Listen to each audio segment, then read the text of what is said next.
Hello and welcome to Give Permission to Ask Questions. Today is about being bold, blah, blah. Why we tape Give Permission to Ask Questions is because it's okay to feel stupid and ask questions because look at me, I can't even speak today because questions help us grow. So this is my friend Deb and I love her. And introduce yourself. 30-second speech away. Say whatever you want to say. Well, my name is Deb or Debbie or Deborah. If you're really mad, I might not respond. I am originally from Edmonton. I just moved. I'm really, really excited about that. And we're talking about like being bold and what does it mean to you? Because if we look, I would love to look at the definition. 30 seconds or less. But yeah, I'm going to talk about what it's like to be bold and what it means to be bold. Which is funny because before you entered, I copy and pasted other words besides bold that mean bold. So like, oh, perfect. I'm going to tell people what are some other words besides bold that mean bold. So courageous, brave, valiant, fearless, unafraid, dauntless, valorous. That's the one that I like. That's where I was like, yeah, audacious, adventurous, dashing, heroic, gallant, adventuresome, and virtuesome. There's also plucky too, which is super cute. What is it? Plucking? Yeah, no, Pluck. So plucky. Plucky. Oh, a plucky. Oh, that is so cute. I know. And then I'm just gonna plucky. Right? It reminds me of like an 80s cartoon or something. Yeah, it reminds me of like Plucky, like Daffy Duck. Yeah, see, we're on the same page. Tails. And then I'm going to Google what bold means. And it means showing an ability to take risks confident and courageously, having a strong and vivid appearance. So tell me what being bold means to you. Well, I'm glad you did the definitions because for me, when you grow up, words hold emotion and you don't really go and recheck and reevaluate what the actual word means. So that really helped me because I was kind of lost as to what bold meant. What does it mean? I know my definition, but what does it mean? For me, being bold and how I've been bold is by not being afraid to be myself. Wearing that, I have a little French beret and it's really, really cute. And I wear it everywhere because guess what? Well, not only is it I can be bold and different, but I don't have to do my hair. But being bold, yeah, it's awesome. And it looks like I'm all like Francois. And it gives you a whole new attitude. So being bold is like being yourself and not apologizing for it. And it's really cool that this is about being bold. And you asked me today because I've been moving and I found this cool little card. Ooh. And on the back, it says, I'll read it. It says, "Dear sister, you are more bold than you believe. You're more beautiful than you see. You're more brilliant than you imagine. You're more loved than you know." You found that today? I just saw it today. I found it. Yay, that's so cool. I'm like, I have to bring this. Yes. Very so yeah, being bold is being able to tell your story without being ashamed of it. I've done that and it's really, really helped me grow. And we wouldn't have probably met if there's a lot of people that I wouldn't have met if I wasn't bold and stood up for myself and fought for myself and was bold and was not afraid to be seen. I think that's the biggest point for me. So tell me how you're bold. Tell me like your biggest bold moment. Oh, there's so many. Okay, so I a lot. Totally fine. Well, the first one was when I decided to be naked in front of the camera and tell, not only naked like physically, but like I stripped down everything and told my soul to the world and let it out. I used to weigh 385 pounds. I lost 200 and I had skin left over. And I wanted other people to see what I was hiding because I felt like a fraud. I felt like I was not myself. And I was hiding something. So I was bold and I just literally let it all out. And that was the biggest, boldest moment for me, to be that vulnerable, but safe at the same time. Vulnerable gives almost like a little, what's the word? It makes you want to feel like you have to be unsafe to be vulnerable, but being vulnerable is about being safe in being bold. Yeah. And so that was the biggest. Well, and the funny thing is, once you're bold once, it's still difficult to be bold again.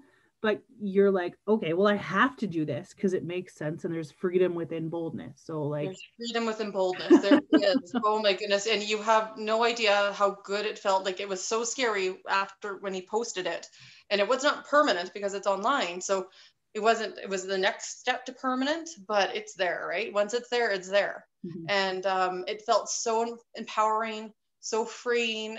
And that weight was just completely lifted from my shoulders. I was waiting for this specific episode because like being bold is something that we as humans don't step into. Like, we're not like, oh, hey guys, I'm here. Hello. Like, I don't see a lot of bold people coming into play. And I just finished my 9th chapter of A Journey of Epic Proportion, which is a little, what is it? Oh my goodness. I don't remember what my chapter's called.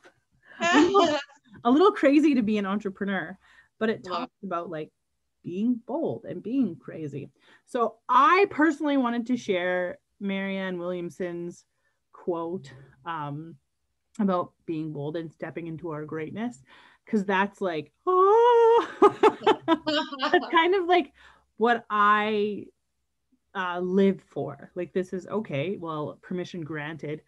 I'm scared to be great. Why don't I step into my greatness? Mm-hmm. So I'm going to read it, and then I'm going to ask you more questions, Debbie. Okay. I love questions. Our deepest fear is not that we are inadequate. Our deepest fear is that we are powerful beyond all measure. Mm-hmm. It is our light, not our darkness, that most frighten us. We ask ourselves, who am I to be brilliant, gorgeous, talented, fabulous? Actually, who are you not to be? You are a child of God. Playing small does not serve the world. There is nothing enlightened about shrinking so that other people won't feel insecure around you.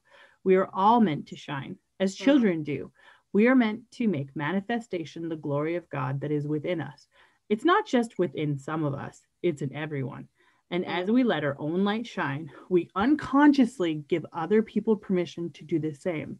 As we are liberated from our own fear, our presence automatically liberates others. Oh, that's so beautiful. That is so perfect for like the next thing that I did was bold. Basically, like, to help other people.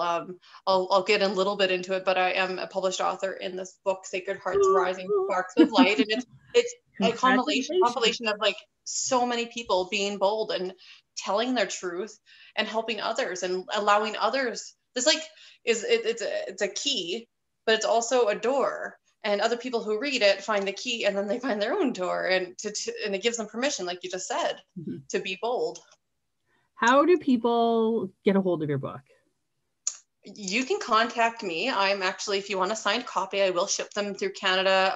If it's anywhere else, pay your own shipping. But you can contact me on Facebook, Debbie, I Believe You on Facebook, and let me know if you want a copy. I will send you a signed one too, with some special little inscription for you, intuitive inscription. So yes. So do you have any questions about being bold? What is it for you? What does being bold mean to you? Awkwardly awesome. Oh, I love it. That's beautiful. I need to get a shirt. Awkwardly awesome. I'm doing it. I'm doing it up. In my 20s, when I had my own dating profile, it was like awkwardly awesome. So like, I'm gonna be awkward, but it's gonna be awesome. And like, stepping into your boldness is about being comfortable with uncomfortability. Like, growth is uncomfortable. Learning new things is uncomfortable. Like, public speaking is uncomfortable. However, successful people public speak. Successful people have something to share, and they want to share it with people. Oh, Deb, I have to share this with you. So I'm sharing it with everyone. So I learned about the autonomy of energy, and like, energy is being bold in itself. Like, there's a bold energy that's kind of strong, but like gracious at the same time, I guess. Yes. Anyways, so you start with a job, because I'm an employment specialist, right? So like, boring, mundane job. And then you have a career, which is your sum total of like life. But then, my dear friend, you step into your soul purpose, which is like, Oh my goodness. so Phoenix Career Development is made for people that like have reached the height of their career and are just like, what is next? When you've reached the echelon of highest success in your life, there's a soul purpose that's probably getting missed. So that's why I'm like, I love life right now. I love running Phoenix Career Development. I mean, I was successful in nuclear winter of a pandemic. And I always love talking about myself. So I'm sorry. No, don't apologize. And that's another thing. Being bold is not apologizing, right? Right. Absolutely. Oh, that's awesome. I love when people talk about the passions, their eyes just light up. And when you know that's their passion, they light up and you're like, okay, that's it right there. And that is that aha moment. And I love being able to help people with finding theirs or their story or their passion or whatever it is that lights them up. Sometimes it's their kids, sometimes it's writing books, sometimes it's poetry, like whatever gets that little spark, right? Okay. Speaking of the same book, it talks about, you know how some people are like, I'm not creative, but you are creative. So like your body and who you are to the core was meant to be creation. We were meant to create. So Yes. I love the thought, or it really disappoints me when people are like, I'm not creative. I don't. Yeah. And I'm like, but you are, just in a different way. In a different way, exactly. Like you can be creative and be doing crafts and knitting, and that's creative. But there's also creativity on the other spectrum, and that's like solving problems and saying, okay, this is a pain point politically, or in my case, it was a pain point right at the beginning of where RCMP officer comes and talks to me after I've been sexually assaulted. But being creative and saying, you know what, that doesn't work. Here's 3 things that do, and I'm gonna blast this to the news until something happens. That's creativity. I feel everything is creativity, and it's about showing up for yourself, and standing up for yourself too is being bold. I think that's probably one of the hardest things for a lot of people, is to stand up and be bold for themselves, and be afraid of ridicule, be afraid of judgment, be afraid and do it anyways. My theory, be afraid and do it anyway, because yes, you're going to be afraid. You're going to feel fear regardless if you do it or not. You're already feeling that fear. But when you get to the other side of fear and you do it, there's just a sweet relief. Well, and there's fear and faith. So like you can be scared, or you can be faith and be like, let's do this. Well, that's what I like. Exactly. Like what I imagine fear being is this gorgeous horse.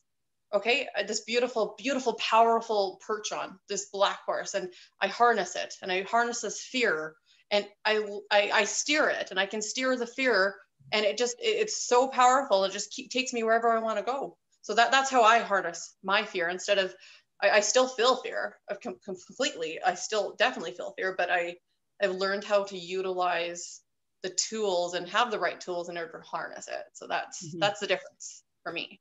So my last question is, what's next for you and your boldness journey? Oh, there's so much. Oh my God.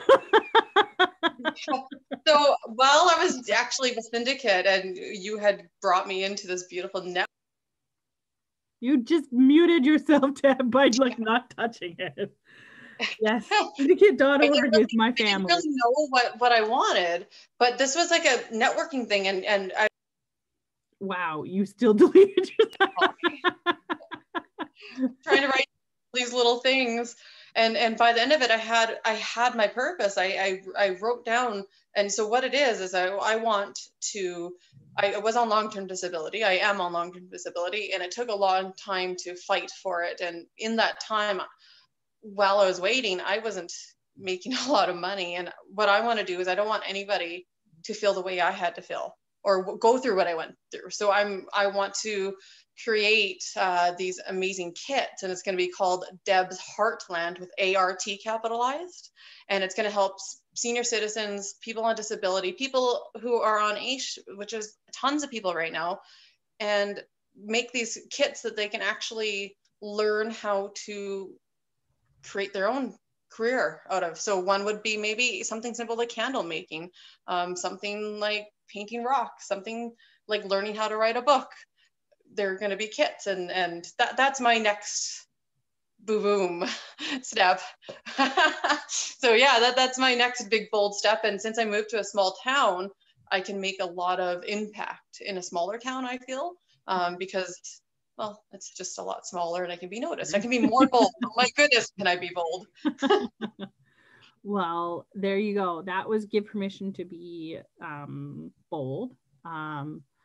When I do my boo boo boo on Monday, I'll drop your links in the comments below, or you drop your links in the comments below on YouTube. Okay. So everyone have happy Thanksgiving, and every Monday at 9:00, give permission is posted online. So thank you. Love you.